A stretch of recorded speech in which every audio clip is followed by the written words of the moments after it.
আপনি আপনার নরমাল একটা স্মার্টফোন দিয়ে মাহে রমজানের যাবতীয় কিছু দেখতে পাবেন। অর্থাৎ মাহে রমজানের আপনি ইফতারের টাইম, সেহরির টাইম সব কিছু দেখতে পারবেন। নামাজের সময়সূচি সব দেখতে পাবেন। কিভাবে দেখবেন সেটা আমি দেখিয়ে দেবো এই ভিডিওর মাধ্যমে। চলুন দেখে নেওয়া যাক। ওকে, প্রথমে গুগল ক্রোম ব্রাউজারে একটা ট্যাব দিবেন। ট্যাব দেওয়ার পর এখানে সার্চ বক্স পাবেন। সার্চ বক্সে লিখবেন হচ্ছে টেক লেইন। ওকে, আমি দেখিয়ে দিচ্ছি টেক লেইন লিখে যে প্রথম যে অপশন এখানে একটা ট্যাব দিবেন। এখান থেকে ট্যাব দেওয়ার পর এখানেও একটা সার্চ বক্স পাবেন। এখানে একটা ট্যাব দেবেন। ট্যাব দিয়ে এখানে লিখবেন হচ্ছে ইফতার, IFTAR, আমি লিখেও দিচ্ছি। ওকে, ইফতার লিখে এখানে সার্চ দিবেন। ওকে, সার্চ দেওয়ার পর প্রথম যে ছবিটা আসবে ছবির উপরে একটা ট্যাব দিয়ে দেবেন। ওকে, প্রথম যে অপশনটা একেবারে ছবির উপরে একটা ট্যাব দিবেন। আমি আস্তে আস্তেই দেখাবো যাতে সবাই কাজটি করতে পারে। আপনি ডিসপ্লেতে কিন্তু ক্যালেন্ডার যেরকম থাকে ডিসপ্লেতে এরকমভাবেই শো করবে। এই অ্যাপসটার মাধ্যমে যদি আপনি করে রাখতে পারেন সেটিংটা, চমৎকার একটা সেটিং কিন্তু। তো নিচের দিকে স্ক্রল করে আসবেন, আসার পরে এই যে এখান থেকে যে ইফতার এখানে একটা ক্লিক করে দিবেন। ক্লিক করে দেওয়ার পরে এখানে দেখেন এই যে মুসলিম ডে, এই লগোটি দেখে ইনস্টল করে নেবেন। ওকে, আমি ইনস্টল একটা ক্লিক করে দিলাম। ক্লিক করে দেওয়ার পর এখান থেকে দেখেন ওপেন, ইনস্টল হওয়ার পর ওপেন একটা টাচ করে দেবেন। ওকে, লগোটি দেখেন এই লগোটি। ওকে, এখান থেকে এই যে চালিয়ে যান নিচে এখানে একটা ট্যাপ দিয়ে দিবেন। তারপরে একটু ওয়েট করবেন, এটা আবারও চালিয়ে যান, আসলে আবার এখানে একটা ক্লিক করে দিবেন। একটু ওয়েট করবেন। এখান থেকে একটু খেয়াল করে দেখেন এখানে এই যে আপনার লোকেশন সেট করে লেখা আছে, এই যে এখানে একটা ট্যাপ দিবেন। এখানে ঢাকা বাংলাদেশ যা আসে। তো সেহরি এবং ইফতারের টাইম কিন্তু বিভিন্ন জেলায় বিভিন্ন রকম হয়, 2 মিনিট 1 মিনিট এদিক ওদিক হয়।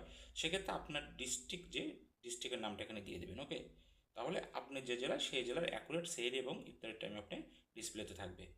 আমি পাবনা, তো পাবনা লিখে দিলাম। লিখে দেওয়ার পরে এই যে নিচে চালিয়ে এখানে একটা ট্যাপ দিয়ে দেবেন। ওকে, ট্যাপ দেওয়ার পর একটু ওয়েট করবেন, আপনার লোকেশনটা চলে আসবে, এই ম্যাপে কিন্তু চলে আসবে। ওকে, দেখেন এই যে পাবনা চলে আসছে।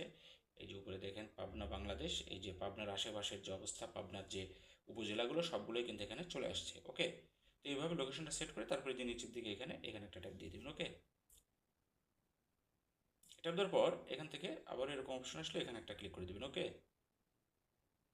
ক্লিক করে দেওয়ার পর দেখেন এখানে কিন্তু অ্যালাউ করে দেবেন। এখানে কিন্তু তারপরে যে ঠিক আছে এটা ওটা এরকম যদি ইন্টারফেস আসে এখানে একটা ট্যাপ দিয়ে দেবেন।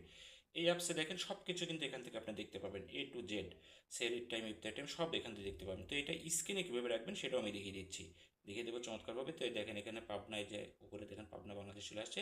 তো স্ক্রিনে কীভাবে ডিসপ্লেতে থাকবে সেটাও আমি দেখিয়ে দিচ্ছি।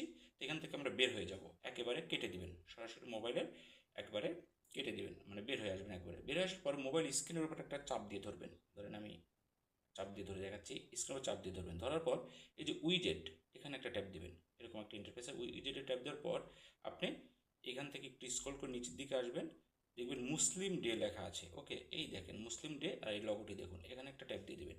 ট্যাপ দেওয়ার পর এরকম ইন্টারফেস আসবে, যে ছবিটা আসবে ছবির উপর একটা ট্যাপ দিবেন, একেবারে ছবির মিডিলে। ওকে, তো ট্যাপ দিয়ে দিলাম। ট্যাপ দেওয়ার পর নিচে থেকে ADD এখানে একটা ট্যাপ দিবেন। ট্যাপ দেওয়ার সাথে সাথে দেখেন স্ক্রিনটা কিন্তু চলে আসছে। এখানে আপনি কিন্তু এটা টেনে একটু বড় করতে পারবেন, স্ক্রিনটা একটু মাপ বড় করতে। তো এই যে 4টা অপশন আছে চারপাশে, তো আমি এটা ধরে টেনে একটু বড় করে নিলাম। তো একটা সাইজে চলে আসছে। এখন এখান থেকে দেখেন এখানে সব কিছুই আছে, সেহরির টাইম আছে, ইফতারের টাইম আছে, তারপরে মানে নামাজের ওয়াক্তের টাইম, নামাজ কোন সময় কোন নামাজ, জোহর থাকলে জোহরের নামাজ সব কিন্তু কিন্তু এখানে শো